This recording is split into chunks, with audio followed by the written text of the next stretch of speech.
मैं कौन हूँ ये जानने की कोशिश कभी भी मत करना, लेकिन जो मैं प्रॉब्लम आपको बताने वाला हूँ उनको जानने की कोशिश ज़रूर करना।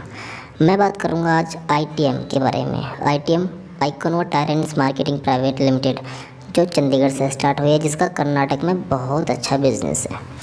तो मैं भी इस इंडस्ट्री का एक बहुत अच्छा इंडिपेंडेंट डिस्ट्रीब्यूटर हूँ। मैं एक ऐसी जगह पे हूँ जिसको लोग बोलते हैं आरडी, रॉयल डायमंड, मतलब लाखों रुपए का कमाने वाला इंसान। वैसे तो बोलने के लिए लाखों रुपए हैं, बहुत कम लोगों के लाखों आते हैं।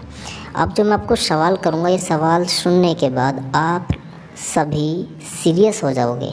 तो या तो आज आप डिसीजन लेंगे कि आईटीएम सही है, या आज आप डिसीजन लेंगे कि हम आईटीएम सही नहीं है। तो मेरे बहुत सारे सवाल में से पहला सवाल है पैन कार्ड की प्रॉब्लम। जी हाँ, जो आईटीएम कंपनी का पैन कार्ड है वो आज भी वेरीफाई नहीं हुआ है। हालांकि 30 दिन से लेकर 40 दिन के बाद हम उसको वेरीफाई करा सकते हैं, जिसमें राइट का निशान आ जाएगा, लेकिन आज भी वेरीफाई नहीं है, क्वेश्चन मार्क है। जिससे हमें कहीं ना कहीं ये लगता है कि आईटीएम कंपनी जो है वो जीएसटी में कंपनी गवर्नमेंट को धोखा देती है। सपोज़ करो 1 करोड़ का बिज़नेस हुआ और आईटीएम कंपनी बताएगी कि 10 लाख का बिज़नेस हुआ है और 90 लाख का बिज़नेस अपने पास रखेगी। मतलब कि बिज़नेस तो 1 करोड़ का हुआ है, लेकिन जीएसटी सिर्फ 10 लाख का ही भरेगी, तो 90 लाख रुपए का जीएसटी वो बचा लेगी। तो ये ब्लैक मनी आईटीएम कमाती है।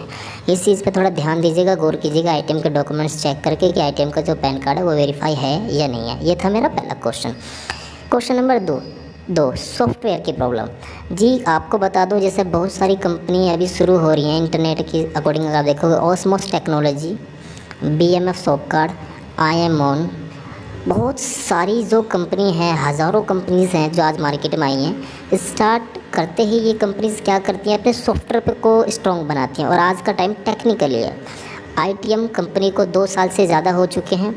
आज तक भी सिर्फ और सिर्फ ये लोग साइन अप का सॉफ्टवेयर लेके आए हैं। साइन अप के बाद आज भी इनका सॉफ्टवेयर नहीं बनाया। क्यों सॉफ्टवेयर क्यों नहीं बनाया? क्योंकि ये लोग कभी भी चीज़ें लीगलिटी से करना ही नहीं चाहते। ये 2 नंबर से फ्रॉडगर्दी से हम लोगों का बेवकूफ़ और पागल बनाना चाहते हैं, जिसकी वजह से आज तक भी इन्होंने अपना सॉफ्टवेयर नहीं बनाया। क्योंकि सॉफ्टवेयर बना देंगे तो चीज़ें कुछ सही हो जाएंगी, लेकिन ये सॉफ्टवेयर कभी नहीं बनाया और हमेशा प्रॉमिस करते हैं, तो सॉफ्टवेयर भी नहीं है। दूसरा क्वेश्चन ये था। तीसरा क्वेश्चन, अलग अलग सिस्टम चलते हैं। जैसे कि हमें पता चला है कि चंडीगढ़ में सिस्टम अलग हैं, कर्नाटक में सिस्टम अलग हैं, महाराष्ट्र में कुछ सिस्टम अलग हैं, और रैंक्स की भी कुछ बदल दी गई हैं। चंडीगढ़ का इंसान अगर कर्नाटक में बिज़नेस करना चाहता है तो उसको परमिशन नहीं मिलती है कि आप कर्नाटक में बिज़नेस कर सकते, क्योंकि कर्नाटक में अलग है, चंडीगढ़ में अलग है।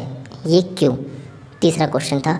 और बहुत सारी प्रॉब्लम की अगर मैं बात करूँ तो दोस्तों सीधा और सिंपल सा आंसर यही होगा कि कंपनी इसीलिए काम कर रही है कि वो सिर्फ पैसा कमा के निकल सके 1-2 साल में, और उसने 1-2 साल में करोड़ों रुपए कमाए भी और निकलने की तैयारी में पूरी है। तीसरी चीज़, फ्री रैंक। अब आईटीएम पैटर्न्स कंपनी जो है वो सभी को फ्री रैंक दे रही है। कोई भी कंपनी से कोई भी 41 आ जाए या कोई भी पर्सन आ जाए जिसके पास थोड़ा सा टीम हो तो उसको रैंक मिल जाती है। जैसे कि चंडीगढ़ में काफ़ी लोगों को रैंक मिली है, अदरवाइज़ और भी लोगों को रैंक मिली है। तो ये रैंक क्यों मिल रही हैं?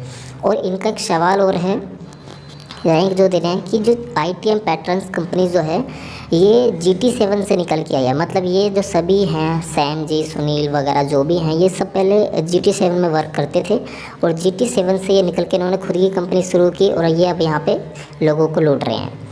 और GT7 जो है वो निकली थी DBA से। DBA होता है आज जो एसोट के नाम से जानी जाती है। तो ये निकली है वहाँ से। जो एसोट है वो जो पहले DBA थी, DBA भी कहीं और से निकली है और वो भी कहीं और से निकली है। तो ये थोड़ा लंबा प्रोसेस हो जाएगा जो मैं आपको थोड़ा डिटेल में नहीं बताना चाहता। अभी अपने अगले सवाल पे चलता हूँ। नेक्स्ट क्वेश्चन है मेरा, कंपनी पे इतने ज़्यादा केस क्यों हो रहे हैं?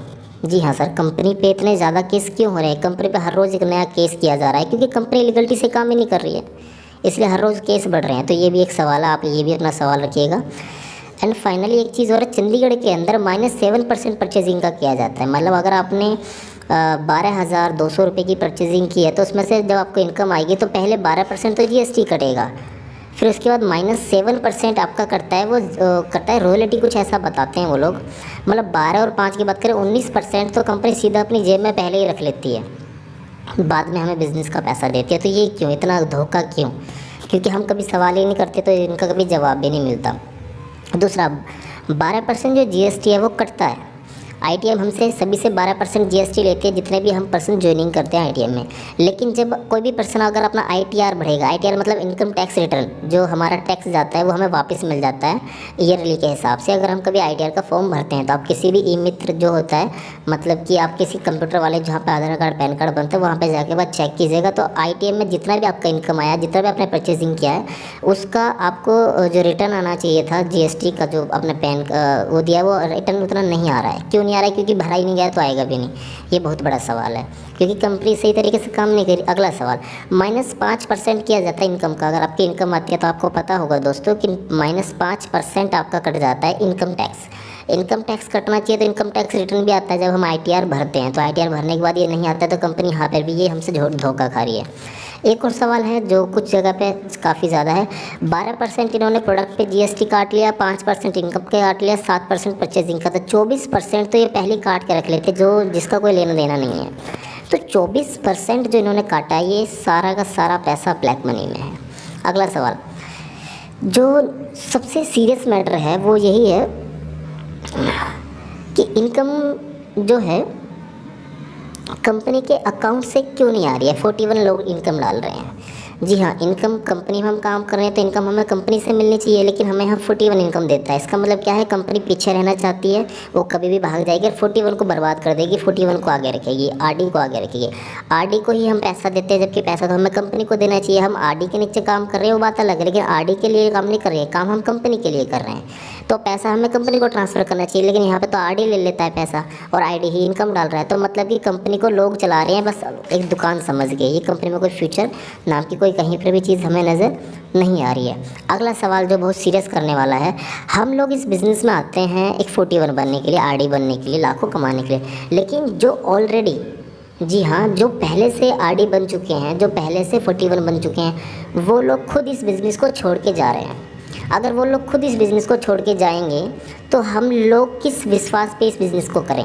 हमारा जो मकसद है वो ये है कि हम लोग यहाँ पे आरडी बने, 41 बने, बिज़नेस करें, लाइफ में आगे बढ़ें। लेकिन जिन चीज़ के लिए हम आगे बढ़े, जिन चीज़ के लिए हम बिज़नेस करेंगे, वो लोग तो यहाँ से खुद ही छोड़ के जा रहे हैं, तो कैसे हम यहाँ से चीज़ें करें। अगला मेरा सवाल है आप लोगों से, 2 साल से ज़्यादा कंपनी को हो चुके हैं जिसमें 71 प्लस 41 बने हैं, मतलब कि 71 से ज़्यादा आरडी बन चुके हैं कर्नाटक और ऑल ओवर इंडिया के अंदर, लेकिन एक भी थाईलैंड का टूर अभी तक नहीं गया। क्यों नहीं गया?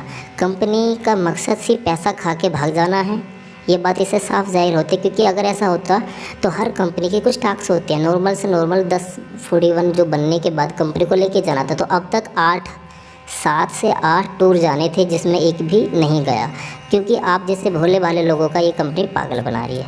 अगली बार चलते हैं, 41 की जगह जो है केस क्यों दिया जाता है, मतलब कि जो 41 है उनको भी कैश दिया जा रहा है, जो और पर्सन है उनको भी कैश देते हैं। इनकम अकाउंट क्यों नहीं चल रहा है?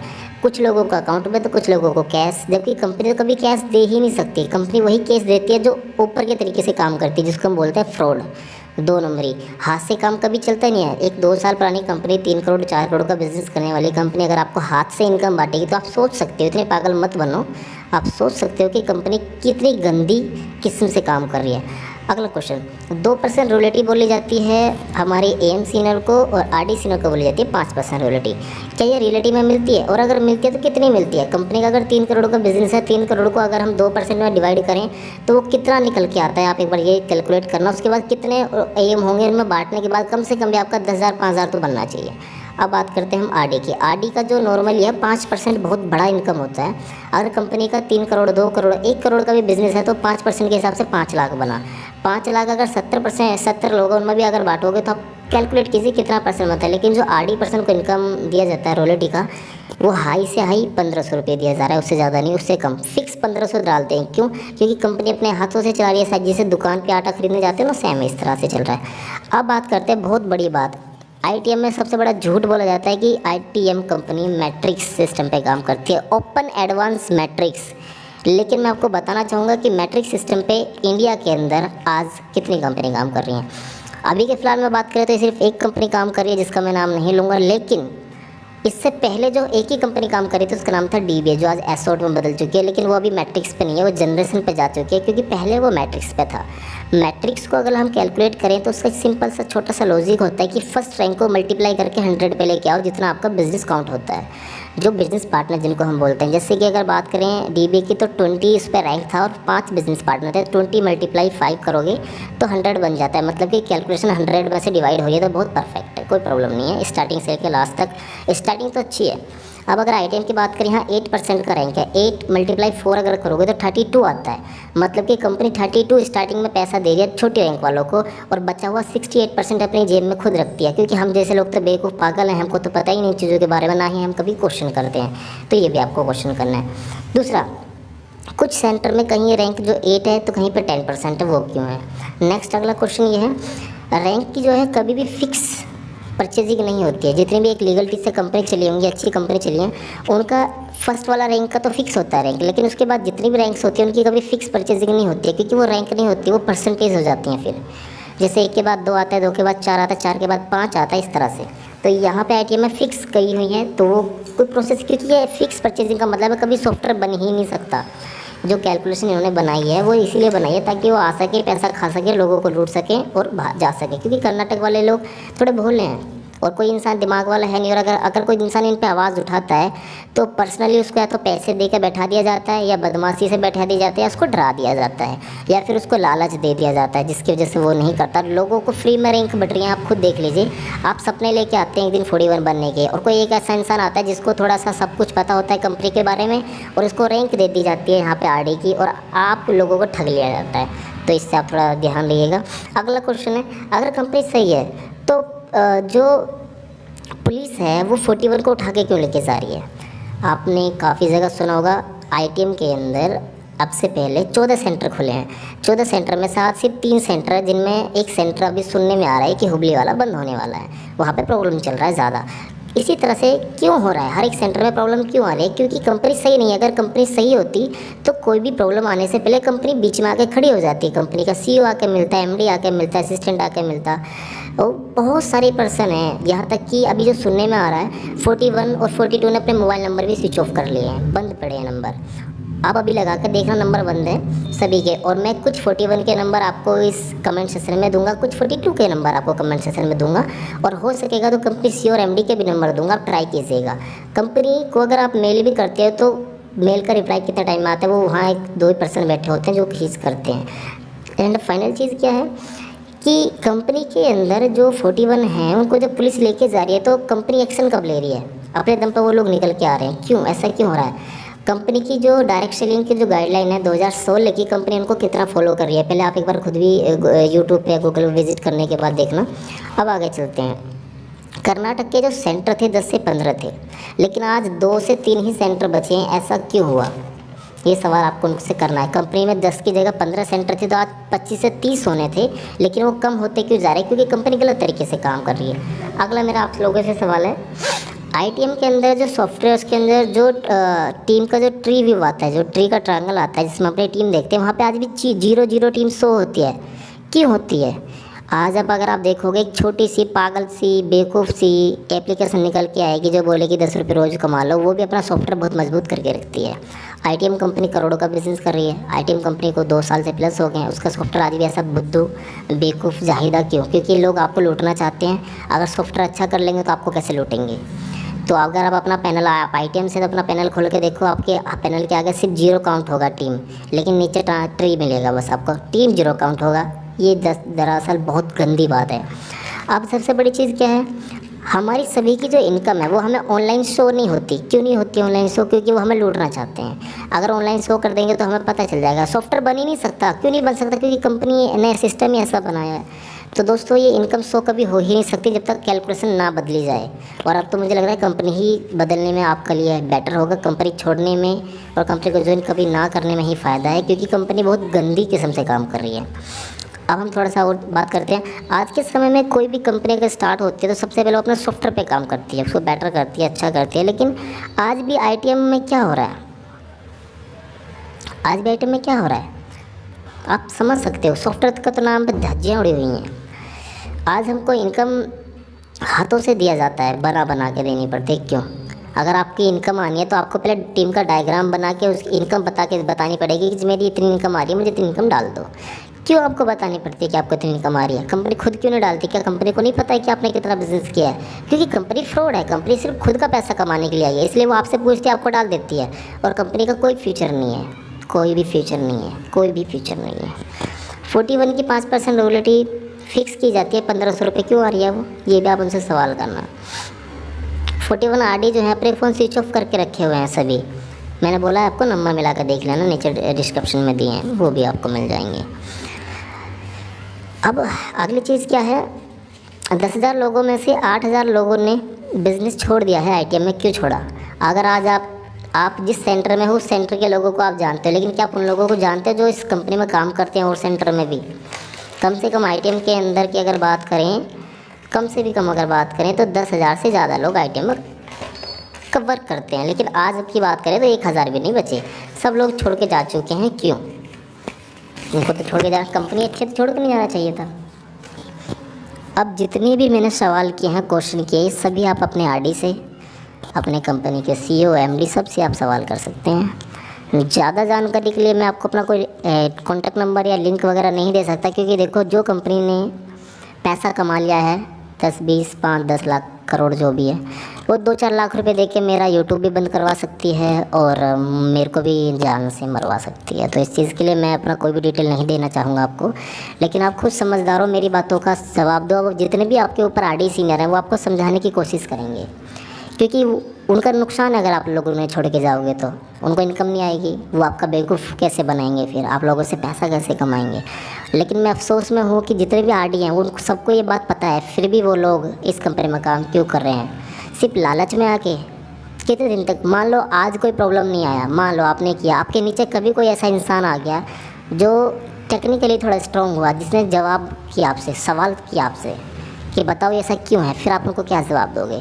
मान लो कोई पुलिस वाले का लड़का आ गया, कोई पुलिस वाला खुद इसमें आ गया, वो इनकी जांच पड़ताल करने लगा, फिर क्या जवाब दोगे? अब जितने भी पर्सन हैं, अगर बात करें हेमंत की बात करें हम 42, अमन की बात करें हम 42, जतिन की बात करें हम 42, राहुल की बात करें हम 42, ये जितने भी पर्सन हैं इन सब ने पैसा बहुत कमाया है। आप लोगों को क्या सपोर्ट मिल रहा है? तो एक बार सवाल करो सभी से। देखो आईटीएम सभी लोग छोड़ के जा चुके हैं, अच्छी अच्छी कंपनियां ढूंढ रहे हैं, आईटीएम से तो बेस्ट ही ढूंढ रहे हैं। तो करो चीज़ें। मैं तो आपको ये बोलूँगा, इससे अच्छा अपने घर पे बैठ जाओ, धोखा किसी को भी मत दो कि वो अपने फ्यूचर के साथ दूसरे का भी ख़राब कर रहे हो, कोई फ़ायदा नहीं है। अच्छी कंपनी पकड़ो जो लीगलिटी से काम कर रही हो, अच्छे इंसान हो, अच्छे लीडर हों, विश्वास वाले हों, बिलीव वाले हों, तो आपका काम बनेगा।